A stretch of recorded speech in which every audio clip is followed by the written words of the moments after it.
Good morning guys! Tapos lang namin ni husband mag-break So nag-order lang ako ng fruits tapos nagpalaga ako ng itlog. Kasi usually, pag hindi ka talaga mag-order ng specific na gusto mo, ay hindi nila gagawin yun kasi wala naman sa menu. And then, fruits lang ako this morning kasi hindi naman ako ganun ka-hungry. Ang dami kong nakain talaga kagabi, grabe as in. And then si husband naman yung waffle at saka may sausage siya, American style kasi alam nyo naman sa Pinas, everything is American, walang Australian. Hinahanap ni husband yung Australian. Sorry na lang siya, wala ka talagang mahanap na Australian style dito, sa totoo lang. This last day namin today, guys. Kamana. Ang hirap naman bigkasin nito. Uy, para siyang Malaysian. Giahak naman eh. So, Kamana Sanctuary. Tama ba ang ano ko? Kayo na mag-adjust, guys. Kaya ang hirap-hirap talaga, guys. Lalo na Bisaya. Guys? Oy, accent. Sus, ginoo ko. Anyway, sa 4 days namin, so far, so good naman kasi talagang worth it naman siya, guys. Kita nyo naman, di ba? Worth it dahil sobrang tahimik, sobrang relaxing, sobrang calming. Everything is talaga grabe. Kung may mga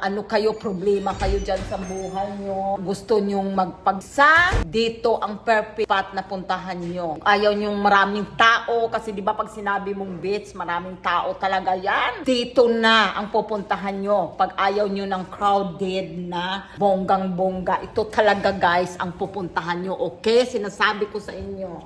And then, ang red flag lang dito talaga, kahit si husband. Dahil nga, yung mga monkeys na yan, guys, ilang beses na kami talagang ginambala ng mga monkeys na yan eh. Una, dito sa aming balkone.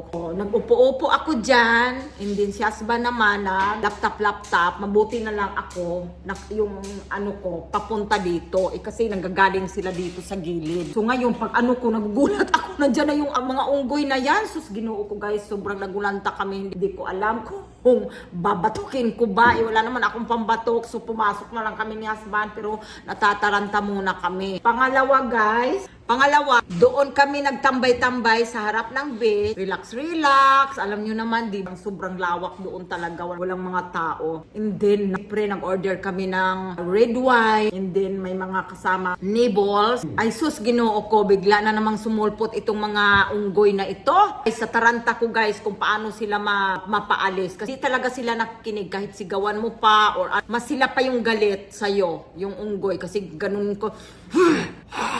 Gaganon talaga sila guys, papakitaan ka ng ngipin. Ang ginawa ko, binato ko talaga ng aking selfie stick. Binato ko talagang hindi ko na inisip kung masira ba o kasi nangangamba nga ako, baka makagat kami ni husband or makalmot. Kasi yun yung importante, diba? So binato ko. Di tumakbo, mabuti na lang din itong guard. Kasi itong guard, minsan, siyempre magro-roaming naman yan siya. Hindi naman all the time sa one spot siya na ba nakatayo. Di mabuti na lang pala, narinig siguro niya ako. Biglang nandyan na siya sa likod namin. Kasi kung nasabi ko sa vlog ko, lahat ng trabahador dito, pag nakita ng mga monkeys na yan, takot sila, tatakbo na agad sila. Pero pag mga guest, hindi sila natatakot, as in, ikaw yung matatakot sa kanila, kahit magagalit ka na or something sisigawan mo, sila lumalaban sila guys. Yun lang yung namin dito, and a little bit sa pagkain, pero depende naman, mayroon naman, hindi naman lahat hindi masarap. Mayroon naman pagkain kagaya ng seafood flatter, yun number 1 masarap. Kung mahilig kayo sa mga seafood, no? Kasi hindi naman lahat mahilig sa seafood. Ako kasi ma-seafood na tao. About sa meat, orderin nyo yung beef. What did you order? The one with beef?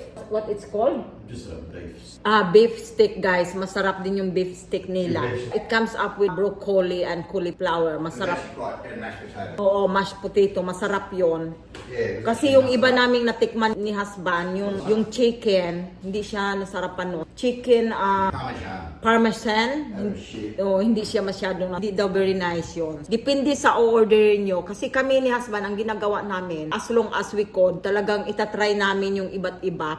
Kasi hanggat hindi mo natatry, hindi mo malalaman kung masarap ba o hindi. So, kailangan itry din natin iba-iba kasi magsasawa din naman tayo pa ulit-ulit. Pero ako, 2 beses ako nang order ng seafood seafood dahil nga gusto ko talaga mabusog ako ng bongga, ma-satisfied ako sa aking pagkain. Kasi lalo na, ang ginagawa namin ni husband, breakfast lang, then dinner. Kasi nga, ayaw namin na busog pa kami, tapos kakain na naman kami. Sayang lang, dami nga namin nawiwisting pagkain. Kasi pag hindi namin masyadong type yung in-order namin, hindi na lang talaga namin siya kakainin. Or hindi namin, minsan half lang yung nakakain namin or 1/4. Ganun ang nangyayari. Sayang yung pera, guys. So, kung ako sa inyo, i-make sure nyo na lang yung order nyo. Kung masipods kayo, yun na lang yung order nyo.